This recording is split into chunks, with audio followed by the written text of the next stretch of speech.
Hello, beautiful souls. Welcome to this peaceful moment. Take a deep breath, relax your mind, and allow yourself to simply be present right here and right now. Have you ever wondered how to find true inner peace amidst the daily chaos?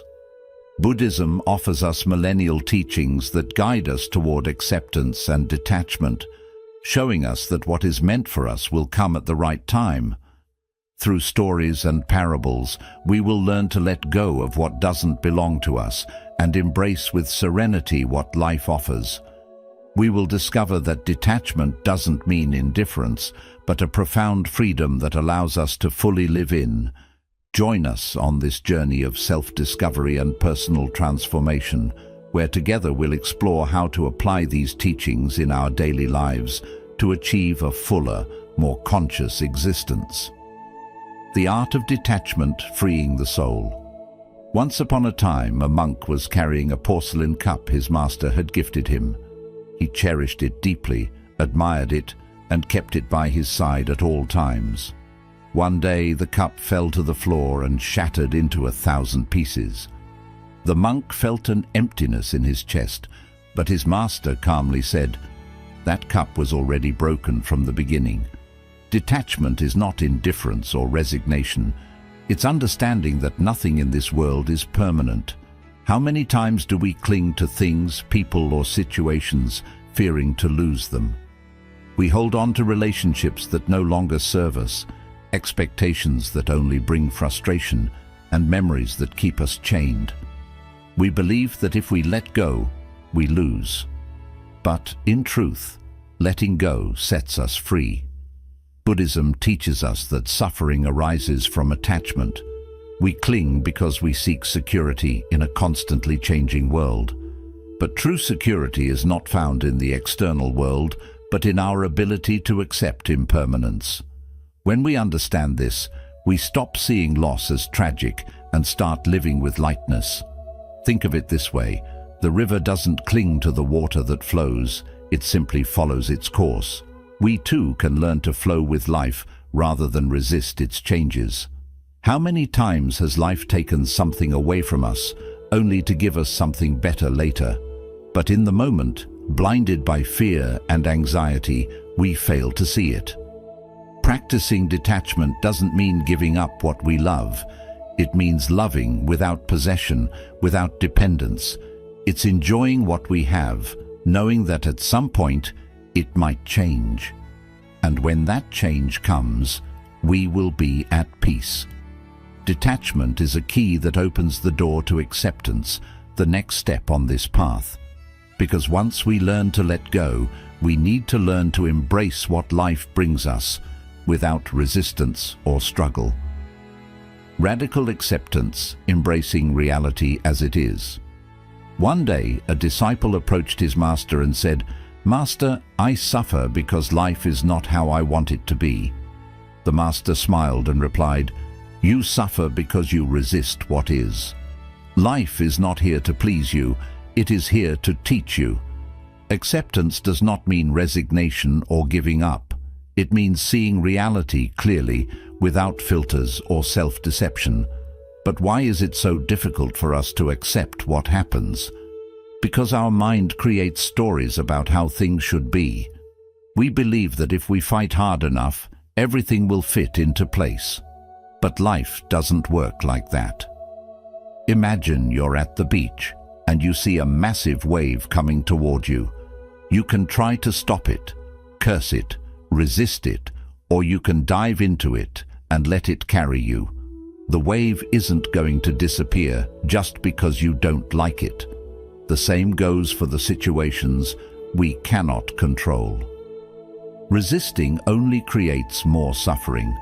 Accepting life as it is does not mean we should resign ourselves to what hurts us or harms us. It doesn't mean we stop fighting for what we want. It simply means recognizing what is, without denying it or dramatizing it. Once we accept, we can decide more clearly what action to take. Think about the story of the archer. An expert archer can precisely calculate the trajectory of his arrow, but there are factors beyond his control. The wind, the humidity, the movement of the target. He can lament and become frustrated, or he can adjust his aim, adapt, and shoot again. In life, many things are out of our control.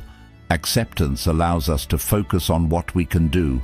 Sometimes we resist reality because we feel that acceptance means losing. But the opposite is true. Acceptance gives us power. It frees us from the weight of pointless struggle. It allows us to let go of what we cannot change and focus on what is within our grasp. The secret is in changing the question. Instead of asking, "Why is this happening to me?" we can ask, "What is this teaching me?" This simple shift in perspective changes everything. It allows us to find learning in what once seemed like only suffering. Acceptance also means embracing ourselves with our light and our shadows. Often our greatest struggle is with ourselves, our mistakes, our imperfections, our past decisions. But punishing ourselves doesn't help. It is only when we accept ourselves that we can truly transform. The monk who broke his cup understood that everything was meant to be as it was, and in that understanding he found peace. We too can do the same. When we stop resisting what is inevitable, we find deep tranquility, and it is in that tranquility where trust is born.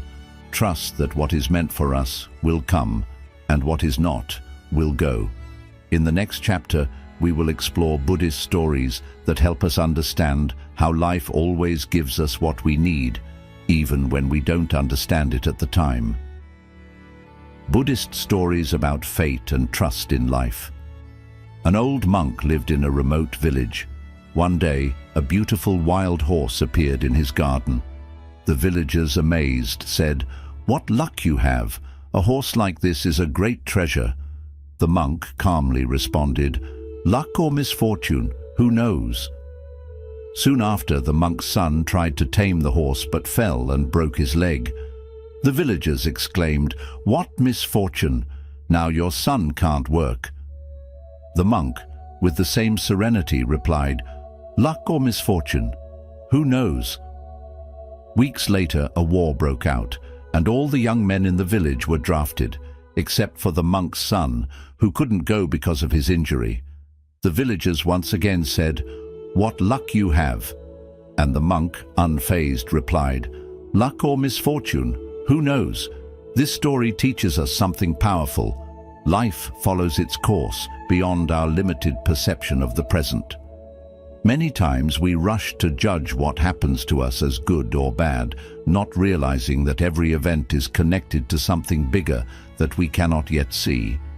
How often has something that seemed like misfortune eventually led us to a better place? Perhaps you lost a job and thought it was the end, but that loss led you to find something you're passionate about. Maybe a relationship ended and you suffered, but later you realized it was the best thing that could have happened. Life is wise, and when we trust its process, we stop suffering over what we don't understand in the moment. Buddhist teachers tell us that the universe doesn't take anything from us without a reason. What leaves, leaves because its cycle has ended. What comes, comes because we are ready to receive it. But to understand this, we need patience and an open mind. Another Buddhist story speaks of a man who was walking and saw a butterfly struggling to break free from its cocoon. With good intentions, the man decided to help and gently opened the cocoon. The butterfly emerged, but its wings were weak and it could never fly. The man didn't know that the effort to get out of the cocoon was necessary to strengthen its wings. By intervening, he prevented its development. How many times in our lives do we become desperate and try to force things? We want immediate answers, instant results. But the process is part of the learning. We can't open the cocoon before it's time. We can't rush what is not ready. Trusting in life doesn't mean standing still and doing nothing. It means doing our part, but without anxiety. Like the farmer who plants his crop and tends to it, but doesn't pull up the plants to make them grow faster. He knows that everything has its own rhythm. Buddhism invites us to see life through the eyes of an observer. Instead of resisting or fighting what happens, we can look at it with curiosity. What is this situation teaching me? Sometimes the lessons aren't immediately obvious, but if we look back, we see that everything has had a purpose. Accepting uncertainty isn't easy, but it's liberating. It allows us to live with less fear, with less anxiety. It lets us enjoy the present without obsessing over the future. Because in the end, what is meant for us will come, and what isn't will leave. And on this path of trust, there is a powerful tool that helps us find clarity amid chaos. Meditation. In the next chapter, we'll explore how meditation allows us to connect with inner peace and strengthen our trust in life. The practice of meditation to cultivate inner peace. In a Buddhist monastery, a disciple approached his master and said, "My mind is a whirlwind of thoughts. I try to find peace, but the more I try, the more restless I become." The master smiled and asked him to take a glass of water with dirt in it and shake it. "Now wait," the master said. Gradually, the dirt settled at the bottom and the water became clear. "This is the mind," explained the master. "If you allow it to calm, clarity comes by itself." Meditation is one of Buddhism's most powerful tools for training the mind and finding inner peace. It's not about clearing the mind or escaping from problems. It's about observing without judgment, allowing thoughts to flow without clinging to them. We live in a world filled with constant stimuli, notifications, social media, news, worries. Our minds are always busy, but when we meditate, we give the mind a break. It's like turning off the external noise to listen to what truly matters. The benefits of meditation are supported by science. It reduces stress, improves concentration, strengthens the immune system, and most importantly, helps us develop a healthier relationship with our thoughts and emotions. But beyond the benefits, meditation teaches us something fundamental: impermanence. When we close our eyes and observe our breath, we realize that everything is temporary. A thought appears and disappears. An emotion arises and fades. This helps us understand that nothing in life is permanent. Not pain, not sadness, not anxiety. Everything flows. Many people say they can't meditate because their minds won't stop. But the mind doesn't need to stop. Meditation isn't about stopping thoughts. It's about learning to see thoughts as clouds in the sky. They come and go, but the sky remains. There are many types of meditation in Buddhism, but one of the simplest and most effective is breath meditation. All you need to do is find a quiet place, close your eyes, and bring your attention to the air entering and leaving your nostrils. Don't try to control anything. Just observe. If your mind wanders, gently bring it back to your breath. There's no need to force anything. Another powerful practice is the meditation of gratitude. Every day, take a few minutes to reflect on the things you're thankful for. This shifts your perspective and helps you focus on the positive instead of what's missing. There's also the letting go meditation. If there's something weighing on you, imagine holding it in your hands. Breathe deeply, and with each exhale, imagine releasing it little by little. It's a simple practice, but incredibly powerful for releasing emotional burdens. As we meditate regularly, we begin to notice changes. We react less to difficulties. We feel more peace in our daily lives. We learn to live with greater presence. And this presence is key to letting go of control and flowing with life, which is the next step on our journey. Next chapter, we'll explore how to trust the universe and release the need to control every detail of our existence. Letting go of control and flowing with the universe. One day, a disciple was standing by the river with his master. As they watched the water, the master said, "Look at how it flows without resistance. adapting to every rock, every curve, every change in the path. It doesn't fight the current. It simply moves forward. We try to control everything: our relationships, our future, what others think of us. We believe that if we plan enough, we can avoid pain and guarantee our happiness. But life doesn't work that way. Like the river, it is in constant motion. When we cling to what we can't control, we suffer. Buddhism teaches us that true peace comes when we learn to let go. It doesn't mean we stop trying. It means we accept that not everything is in our hands. We can do our best, but we can't control the outcome. We can love someone, but we can't make them stay. We can take care of our health, but we can't avoid illness forever. There's a Buddhist story about a man who clung to the branch of a tree at the edge of a cliff. He was exhausted, but afraid to let go. What he didn't know was that right below him there was solid ground. If he had let go, he would have landed safely, but his fear kept him trapped. This is how many of us live. We cling to jobs that don't make us happy, to relationships that no longer serve us, to expectations that only frustrate us. We're afraid to let go because we think we'll fall, but in reality, letting go is often what saves us. But how do we learn to let go of control? First, by accepting that uncertainty is a part of life. There are no absolute guarantees. The problem isn't the uncertainty, it's our resistance to it. Instead of viewing the future with fear, we can view it with curiosity. What opportunities will life bring me? It also helps to remember that many times what we think is a problem is actually a doorway. There are people who lost their jobs and found their true calling. Relationships that ended only to make room for something better. Everything is connected in ways we can't always see in the moment. Another way to practice detachment is to stop identifying with the outcomes. We do things because we enjoy them, not just because we expect a reward. Like a painter who paints without worrying about whether or not the painting will sell. Like a child who plays without thinking about winning. When we act from this place, life becomes lighter. Meditation is key here as well. It helps us observe our fears without being swept away by them. It allows us to clearly see what we can and cannot change.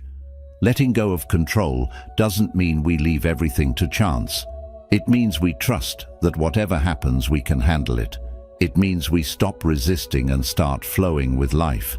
And when we flow, something beautiful happens. We begin to feel more compassion, not just for others, but for ourselves. Because letting go isn't just about the external world. It's about releasing our own judgment and self-criticism. In the next chapter, we'll explore how compassion helps us live with more love and less suffering. Compassion for oneself and others. A monk was walking along a path when he saw a man striking his chest and crying. "Master," said the man, "I have made many mistakes. I have hurt the people I love, and I cannot forgive myself." The monk gently replied, "If a bird breaks its own wing for having made a mistake in flight, how can it fly again? Guilt is the stone that stops us from moving forward. Compassion is the wind that lets us continue." In Buddhism, compassion is one of the most important pillars. But it's not just about being kind to others. It's about learning to be kind to ourselves. Too often, we are our own worst critics.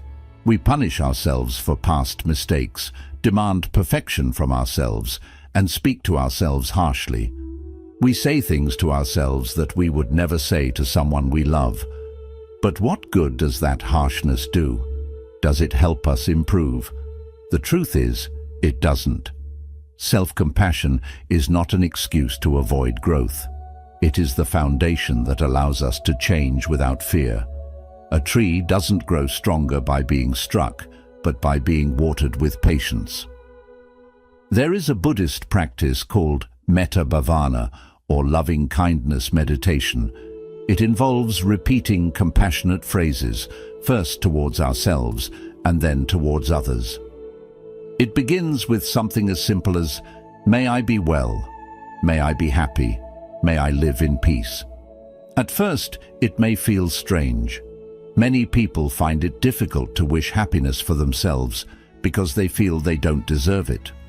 But the reality is, only when we learn to treat ourselves with love can we offer true love to others. Compassion also means understanding that we are all on a journey of learning. No one is born knowing how to live. We all make mistakes, make poor decisions, and react in ways we later regret. But if we continue to punish ourselves for the past, we can never move forward. Now, compassion doesn't mean justifying what harms us. If someone treats us badly, it doesn't mean we have to accept their behavior. We can be compassionate without allowing ourselves to be hurt. The difference is that instead of reacting with hatred, we respond with understanding. Not because the other person deserves it, but because we deserve peace. There is a Buddhist story about a man carrying a sack of stones on his back. He was exhausted, but he kept walking without letting go of the sack. A monk saw him and asked, "Why are you carrying that weight?" The man answered, "These stones are my grudges and resentments." The monk replied, "Let them go. You don't need to carry them to continue on your path. This is how many of us live, holding on to anger, resentment, and the wounds of the past. We think that by holding on to grudges, we punish the person who hurt us, but in reality, we only punish ourselves. Letting go of resentment doesn't mean forgetting, but freeing ourselves from the weight that prevents us from moving forward. A Buddhist master once said, "If you hold a burning coal with the intention of throwing it at someone, you are the one who gets burned first." Anger and hatred destroy us more than they ever affect the person we direct them towards. But how do we cultivate compassion when we've been hurt? First, by understanding that everyone acts from their level of awareness. Someone who harms others is probably suffering in some way themselves. This doesn't justify their actions, but it helps us not to take it personally. Second, we give ourselves permission to heal. We don't have to carry the wound forever. We can choose to close that chapter and move on. And third, we remember that compassion is not weakness, it is strength. It takes more courage to forgive than to hold on to anger. It takes more bravery to let go than to cling to what hurts us. When we cultivate compassion, our lives change. We stop reacting from fear and start acting from love. We become more patient, more understanding, more light-hearted. This compassion doesn't only transform our relationship with ourselves and others, but it also helps us live in greater harmony and peace with the world. It is an essential part of the path to inner peace. In the next chapter, we'll explore how we can integrate these teachings into our daily lives to live with more wisdom and fulfillment. Integrating Buddhist teachings into daily life. One day, a monk and his disciple were walking through the forest. The disciple, feeling anxious, asked, "Master, how long will it take me to reach enlightenment?" The master responded, "If you walk in a hurry, it will take much longer. If you walk with patience, it will come sooner than you think." This is the great secret of Buddhism. Transformation doesn't happen overnight. It's not about reading a book, watching a video, or immediately understanding a concept. It's about applying what we've learned day by day in our daily lives. Because there's no use in knowing that attachment leads to suffering if we still hold on out of fear. There's no point in understanding the value of acceptance if we continue to resist what life brings our way. So, how do we apply these teachings in our daily lives? How do we turn Buddhism from just a beautiful idea into a way of living? First, practice detachment. This doesn't mean giving up everything or living without emotional bonds.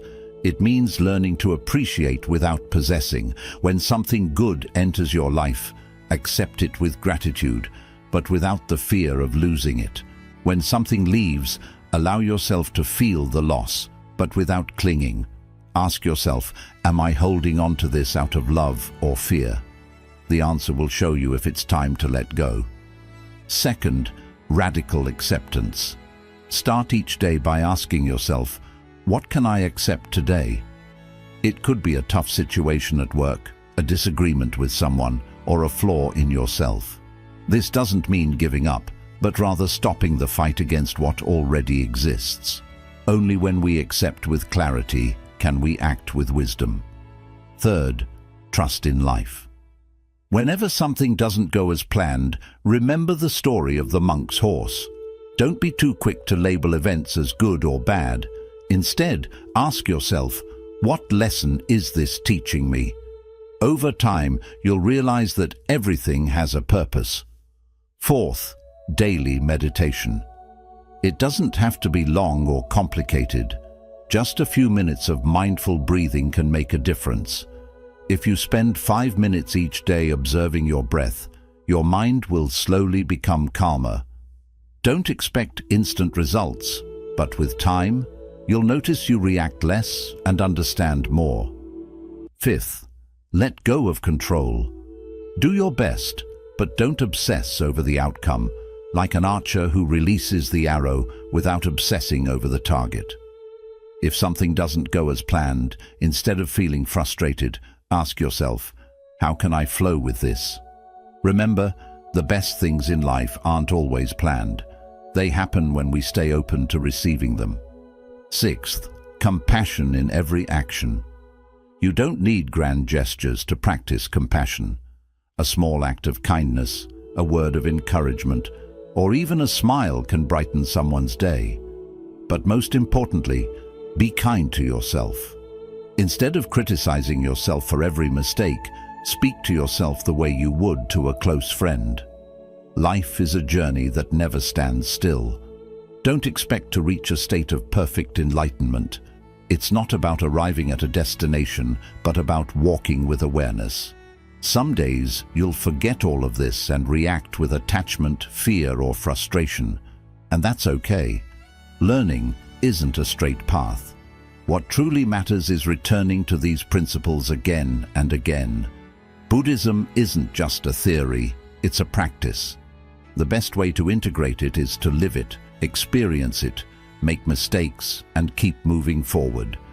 Each day is a new chance to apply these teachings, to let go a little more, trust a little more, and live with greater peace.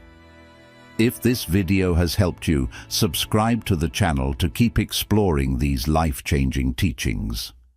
Leave a comment sharing which teaching resonated with you the most, and if you've ever experienced a moment when life showed you that everything unfolds in its own time. We'd love to hear from you. See you in the next video.